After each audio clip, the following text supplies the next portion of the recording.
Chemistry physics वाले दे दिए। चलो ठीक। बच्चों, हम और आप भली बात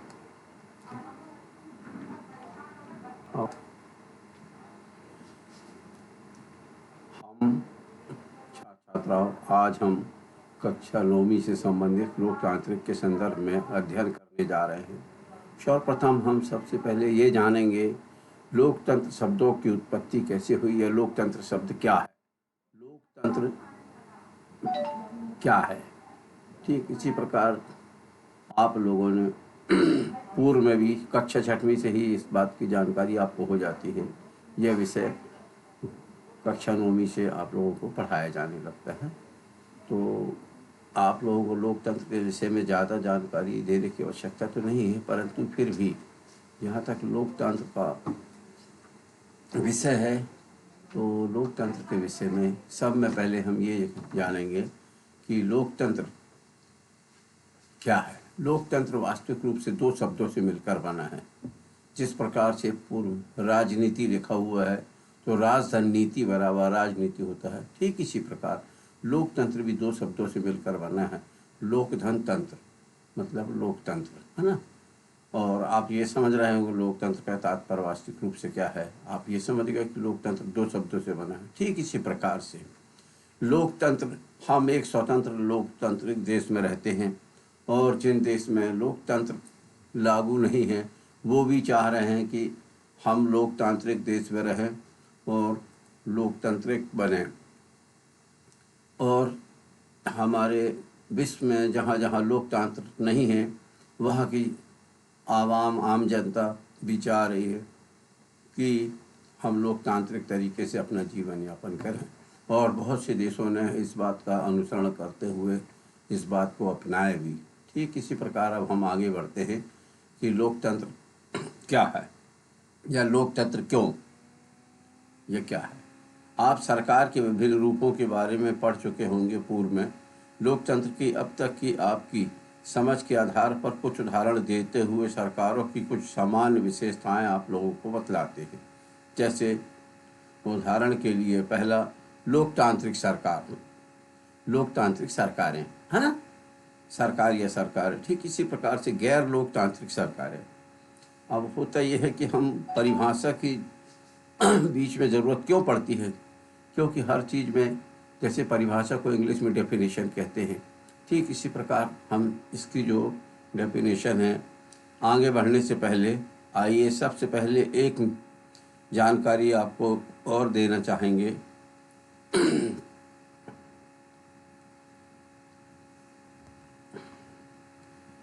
वह यह है कि लोकतंत्र को परिभाषित करने के इस तरीके को पसंद नहीं करते और कुछ बुनियादी सवाल पूछना चाहिए। उसके अध्ययन अध्यापन से संबंधित जो भी कार्य है आपको स्पष्ट रूप से जानकारी यह देना चाहते हैं कि लोकतंत्र वास्तविक रूप से आम जनता के बीच में हम और आप लोकतांत्रिक तरीके से जी रहे हैं और हम और आप ही लोकतंत्र का सदुपयोग करते हैं। चूँकि आप ये जानते हैं कि वर्तमान में जो हमारे अपने भारतवर्ष की संविधान की दिशा दशाओं का जो हमारे भारत सरकार में जो इन बातों का संविधान का अनुसरण किया जाता है, इससे ये बात स्पष्ट रूप से आप और हम सब जानते हैं कि हम और आपके ही द्वारा लोकतंत्र में जनप्रतिनिधि चुनते हैं। और यदि वह जनप्रतिनिधि हमारे चुने हुए कार्य या हमारे चुने जाने के पश्चात या हम सभी लोग जनताओं के द्वारा चुने जाने के पश्चात यदि वह कसौटी में खरा उतरते हैं और जनता जनार्दन के और लोगों की सेवाओं में समस्याओं के समाधान के लिए पूर्ण रूप से समर्पित है तो हम उसे पुनः भी दोबारा चुनने का प्रयास करते हैं। परंतु यदि वह लोकतांत्रिक तरीके से और अपने वचनबद्ध होकर उस कार्य का अनुसरण न करे, उस कार्य को नहीं करेगा, तो हम फिर उसे अपने मताधिकार का उपयोग उसके लिए नहीं करेंगे। चूँकि वर्तमान में लोकतंत्र हमारे अपने लिए एक बहुत ही महान और अनुभवशाली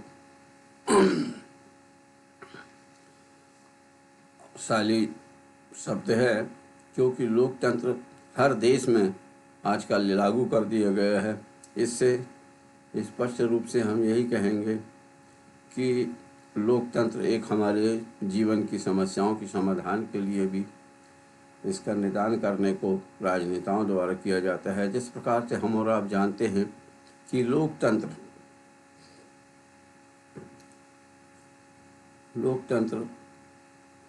शासन का एक ऐसा रूप है जिसमें शासकों का चुनाव लोग करते हैं।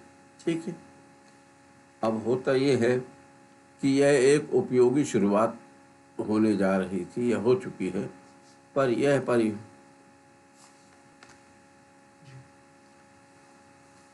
अब हम जो इसके पहले अध्ययन कर चुके हैं, तत्पश्चात हम आपको ये भी बताना चाहते हैं कि लोकतंत्र की विशेषताएं, जैसे हमने इस सरल परिभाषा के साथ शुरुआत की है कि लोकतंत्र शासन का एक रूप है जिसमें जनता शासकों का चुनाव करती है।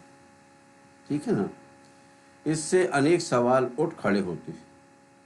हम और आप ये जानते हैं कि इस परिभाषा के अनुसार, यह इन शब्दों के उद्बोधन के अनुसार शासक कौन है, किस सरकार को लोकतांत्रिक कहें जाने के लिए उसके किन अधिकारों का चुना हुआ होना आवश्यक है। लोकतंत्र में वे कौन से फैसले हैं जो बिना चुने हुए अधिकारी भी ले सकते हैं। आप इस बात को समझने का प्रयास कर रहे हों कि हमने पूर्व में जो अपने शब्दों का उद्बोधन किया है कि किस तरह के चुनाव को लोकतांत्रिक चुनाव कहते हैं, अर्थात किसी चुनाव को लोकतांत्रिक कहने के लिए किन शर्तों को पूरा किया जाना जरूरी है। हम आज आप लोगों को इस संदर्भ में ये कहना चाहते हैं, ये जानकारी देना चाह रहे हैं, कौन लोग शासकों का चुनाव कर सकते हैं या खुद शासक चुने जा सकते हैं। क्या इसमें प्रत्येक नागरिक को बराबरी की हैसियत से भाग लेना जरूरी है। क्या कोई लोकतांत्रिक व्यवस्था अपने कुछ नागरिकों को इस अधिकार से वंचित कर सकती है। इस बात को जानने के लिए हम सरकार के किस रूप को समझ पाते हैं, यह हमको जानना जरूरी है कि लोकतांत्रिक कहेंगे या क्या चुने हुए शासक लोकतंत्र में अपनी मर्जी से सब कुछ कर सकते हैं, या लोकतांत्रिक सरकार के लिए कुछ लक्ष्मण रेखाओं में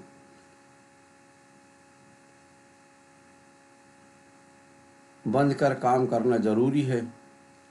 क्या लोकतांत्रिक शासन व्यवस्था को नागरिकों के कुछ अधिकारों का आदर करना चाहिए? अवश्य करना चाहिए। आइए देखते हैं किस प्रकार से। आइए कुछ उदाहरण के साथ इन सब पर बारी बारी से विचार करते हैं। जैसे प्रमुख फैसले निर्वाचित नेताओं के हाथ। हम और आप ये देखते हैं कि लोकतंत्र में हम और आप चुनते हैं, लेकिन अनेक लोग होने के पश्चात हम एक व्यक्ति को चुनते हैं और वो जाकर वो सरकार में शामिल होकर हम और आप पर नियम बनाकर सरकार से संबंधित फैसले निर्वाचित नेताओं के हाथ में होता है। इसी प्रकार से आपने देखा होगा कि पाकिस्तान में जनरल परवेज मुशर्रफ ने अक्टूबर में 17 की बात है 1999 की है शायद, हाँ 1999 में सैनिक तख्ता पलट की अगुवाई की थी और उन्होंने लोकतांत्रिक ढंग से चुनी हुई सरकार को स्वयं उखाड़ फेंका था और उसके पश्चात और खुद देश का मुखिया बन गए थे। इसलिए कार्यकारी घोषित करने के पश्चात उन्होंने खुद को राष्ट्रपति अपने आप से मान लिया था। तो ये लोकतांत्रिक तरीके की जो प्रक्रियाएं होती हैं, इससे हम और आप ये बात जान रहे होंगे कि लोकतंत्र एक जनमत संग्रह होता है जो कि संग्रह करके अपना कार्यकाल के समय अवधि 5 साल के लिए करने का प्रयास करते हैं कि हम लोकतांत्रिक तरीके से अपनी सरकार चलाएं, परंतु वास्तविक रूप से हम और आप ही जनता को चुनते हैं। अनेकता में एकता के आधार से एक व्यक्ति को चुना जाता है जो सरकार में जाकर जनमत संग्रह हासिल कर अपना कार्यकाल के लिए पूर्ण रूप से समर्पित होकर हम और आपकी समस्याओं के समाधान के लिए निदान करने का प्रयास करते हैं। ठीक इसी प्रकार आपने देखा होगा कि हमारे अपने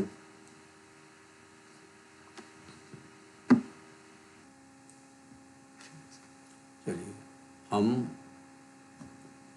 उन्हें आपको यह जानकारी बताना चाहते हैं कि लोकतंत्र के खिलाफ तर्क के संदर्भ में हम आज आपको ये जानकारी दे रहे हैं कि लोकतंत्र की वास्तविक प्रतिक्रिया और उसकी क्रिया व प्रतिक्रिया से क्या तात्पर्य है। जैसे लोकतंत्र के खिलाफ तर्क, है ना, जैसे इस चर्चा में लोकतंत्र के खिलाफ वे अधिकांश तर्क सामने आ गए हैं, ये आते हैं जिन्हें हम आम तौर पर सुनते हैं। ये तर्क कुछ इस प्रकार के होते हैं, जैसे पूर्व में आपने देखा होगा हमारे प्रदेश सरकार में एक सरकार आई, कुछ समय पश्चात पुनः अविश्वास प्रस्ताव पारित करने के पश्चात वह विश्वास मत से गिरी, फिर दूसरी सरकार आई। ठीक इसी प्रकार लोकतंत्र में नेता बदलते रहते हैं, इससे अस्थिरता पैदा होती है और आम जनता को इसमें परेशानी होती है, चूँकि ये सरकार का आय व्यय पर भार पड़ता है। ठीक इसी प्रकार लोकतंत्र का मतलब सिर्फ राजनीतिक लड़ाई और सत्ता का खेल है। आप समझ रहे होंगे कि लोकतंत्र का मतलब सिर्फ राजनीतिक लड़ाई और सत्ता का खेल है। यह नैतिकता की कोई जगह नहीं होती। इसलिए लोकतांत्रिक व्यवस्था में इतने सारे लोगों से बहस और चर्चा करनी पड़ती है कि हर फैसले में देरी होती है। जैसा अभी हमने पूर्व में आपको उदाहरण देकर समझाया, इसी प्रकार से अभी हमारे राज्य में उपचुनाव होने की संभावना उठती जा रही है। यह भी तो एक लोकतांत्रिक का ही खेल है। ठीक इसी प्रकार से जैसे चुने हुए नेताओं को लोगों के हित का पता ही नहीं होता, चुने हुए नेताओं को लोगों का हित का पता ही नहीं होता, इसके चलते खराब फैसले होते हैं। ठीक इसी प्रकार लोकतंत्र में चुनावी लड़ाई महत्वपूर्ण और खर्चीली भी होती है। ये हम और आप समझ रहे हैं कि लोकतंत्र में चुनावी लड़ाई महत्वपूर्ण और खर्चीली होती है, इसलिए इसमें भ्रष्टाचार होता है। समझ रहे हैं आप लोकतंत्र के खिलाफ जो तर्क मैं आपको कहना चाह रहा हूँ। ठीक इसी प्रकार सामान्य लोगों को पता नहीं होता कि उनके लिए क्या चीज़ें अच्छी हैं और क्या चीज़ें बुरी है, क्या चीज़ें अच्छी हैं और क्या चीज़ें बुरी हैं। इसलिए उन्हें किसी चीज़ का फैसला नहीं करना चाहिए। ये बात आप समझ रहे हैं कि क्या लोकतंत्र के खिलाफ कुछ और भी बातें हैं जो आपके मन में रह गई हैं। आइए इनमें से कौन सा तर्क मुख्य रूप से लोकतंत्र पर ही लागू होता है, इस संदर्भ में हम आपको जानकारी देते हैं। इनमें से कौन सा तर्क किसी भी तरह की सरकार द्वारा सत्ता का दुरुपयोग करने के मामले में लागू नहीं होगा। जैसे इनमें किस तर्क से आप सहमत हैं। पूर्व में मैंने आपको जो इस संदर्भ में जानकारी दिया लोकतंत्र के खिलाफ तर्क, तो आपको अपना स्पष्ट रूप से ये जानना है कि लोकतंत्र में आपको कौन से तर्क से आप सहमत हैं। निश्चित रूप से लोकतंत्र सभी समस्याओं को खत्म करने वाली जादू की छड़ी नहीं है। हम और आप ये तो समझ रहे हैं कि निश्चित रूप से लोकतंत्र कोई जादू की छड़ी नहीं है, परंतु लोकतंत्र ने हमारे देश में या दुनिया के अन्य हिस्सों में भी गरीबी नहीं मिटाई है। सरकार के स्वरूप के तौर पर लोकतंत्र सिर्फ इसी बुनियादी चीज़ों को देखती है कि लोग अपने बारे में खुद फैसले करें, इससे इस बात की गारंटी नहीं हो जाती कि उनके सभी फैसले अच्छे ही होंगे। आप समझ रहे हैं, लोग गलतियां भी कर सकते हैं। इन फैसलों में लोगों को भागीदार बनने में या बनने से फैसलों में देरी होती है। पूर्व में भी आपको इस संदर्भ में जानकारी दी जा चुकी है कि यह भी सही है कि लोकतंत्र में जल्दी जल्दी नेतृत्व परिवर्तन होता है और इससे जनता जनार्दन पर इसका भार पड़ता है। कई बार बड़े बड़े फैसले और सरकार की कार्यकुशलता पर भी इसका बुरा असर पड़ता है।